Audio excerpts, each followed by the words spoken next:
Morning, YouTubers. So, do you have a Kioti tractor that experiences the no shutdown when the key is turned off? I've got this Kioti here that when I go to start it,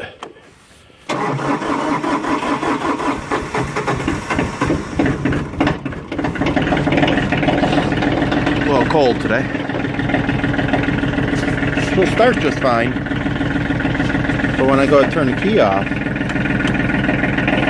normally there should be a solenoid that shuts it off. It's not working, so I have to turn it off by doing the manual fuel cutoff. So today what I want to do is I want to show you guys how you actually go ahead and fix this issue. Now there's several different things that it could be. Number one, it could be that there's a fuel shutoff solenoid that has gone bad. I'll show you how you test that. Alrighty, I've removed the passenger side engine cover, and the solenoid is this device right here.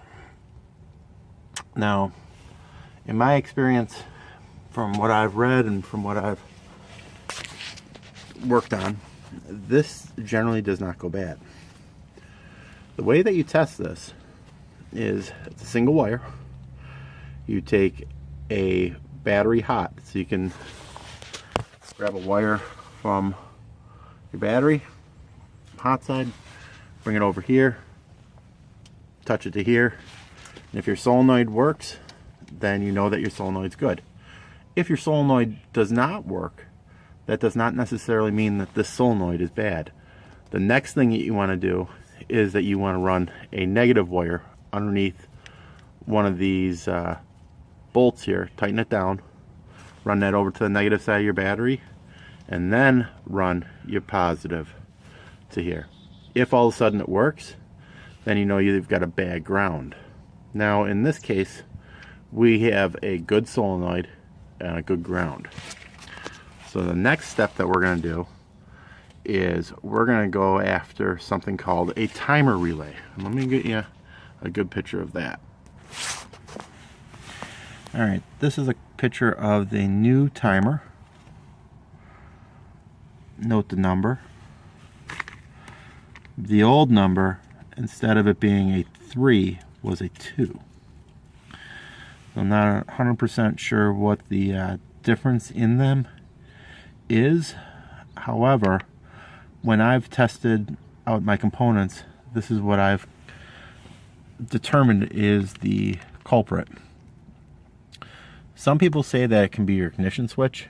It's very unlikely though. Good majority of the time it's this component right here. So what we're going to do to remove or get access to that part, we actually have to remove this instrument cluster, this cover right here, and the bottom section of the steering wheel steering shaft assembly, so that we can get to 2 bolts, one here and one here, to remove these bottom panels.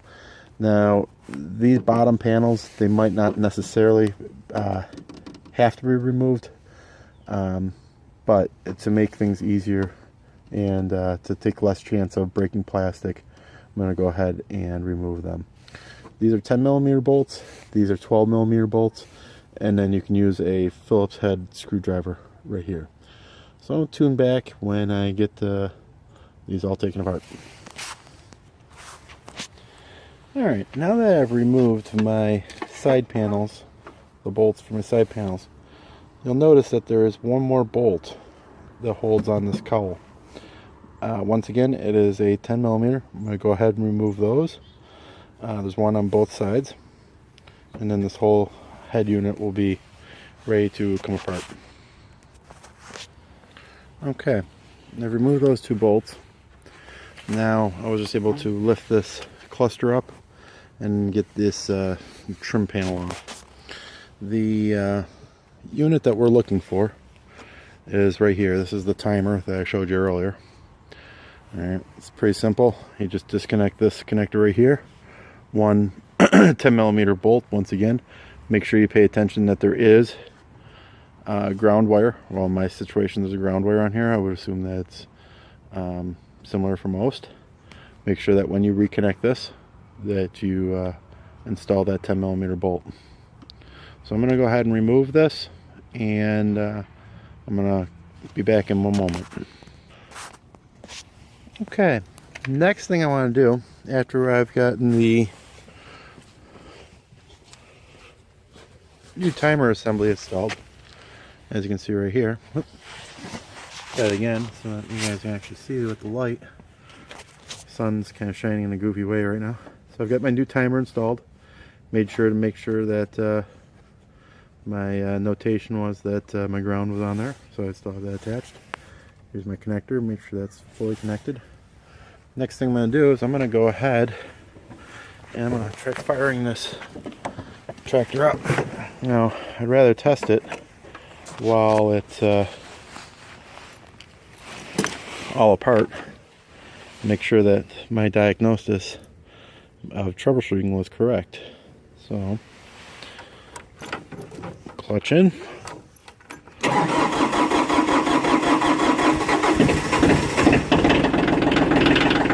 Okay, so she runs.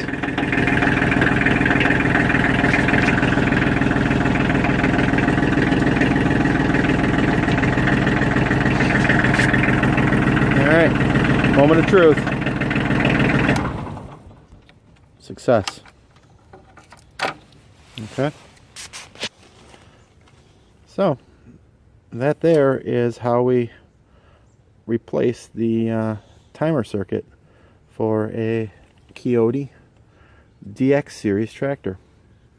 So I'm going to go ahead and just do the reverse and show you when it's all complete. Alright, as you can see, everything is put back together. What I'm going to do is I'm going to go ahead and fire it up and show you guys where the solenoid is and how that works properly.